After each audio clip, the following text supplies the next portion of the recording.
ফলাফল ঘোষণার পূর্বে কিছু প্রেক্ষাপট শর্টলি স্মরণ করিয়ে দিতে চাই।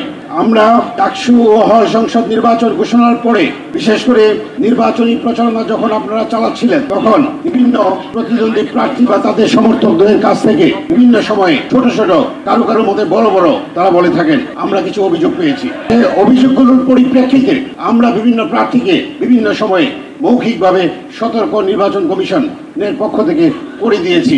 আমরা এটুকু বলতে চাই, আজকে সারা দেশ, সারা জাহাঙ্গীরনগর আপনারা আমাদের মাঝে নির্বাচনের ফলাফলের জন্য অধীর আগ্রহে অপেক্ষা করছেন। আমাদের একটি নির্বাচন কমিশনের একটি সিদ্ধান্ত ছিল, নির্বাচনের ফলাফল আমরা যখন প্রস্তুত করব তখন সেটি ডিজিটালি করব। কিন্তু অত্যন্ত দুঃখের বিষয়, আমাদের কাছে দুটি সংগঠন থেকে লিখিতভাবে ফলাফল ডিজিটালি না করে ম্যানুয়ালি করার জন্য আবেদন করেছিলেন। স্বাস্থ্যকর অল টাইম হানিকম, সব সময় অল টাইম হেলদি লাইফ।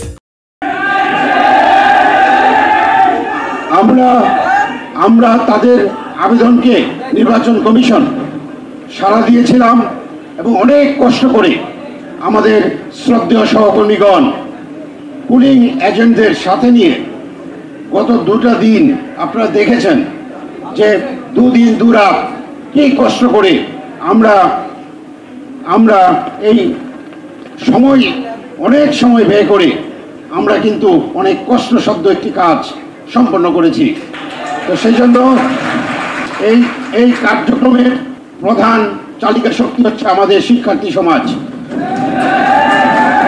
এবং আপনারা আমাদেরকে সর্বাত্মক সহযোগিতা করেছেন বলেই কিন্তু আমরা আমাদের অভিষ্ট লক্ষ্যে আজকে পর্যন্ত আমরা আসতে পেরেছি। তাই আমরা নির্বাচন কমিশনের পক্ষ থেকে আপনারা যে সহযোগিতা করেছেন সেজন্য আপনাদের সকলের প্রতি জাহাঙ্গীরনগর বিশ্ববিদ্যালয়ের সকল শিক্ষার্থী তথা সকল অংশীজনের প্রতি আমরা কৃতজ্ঞতা জ্ঞাপন করছি।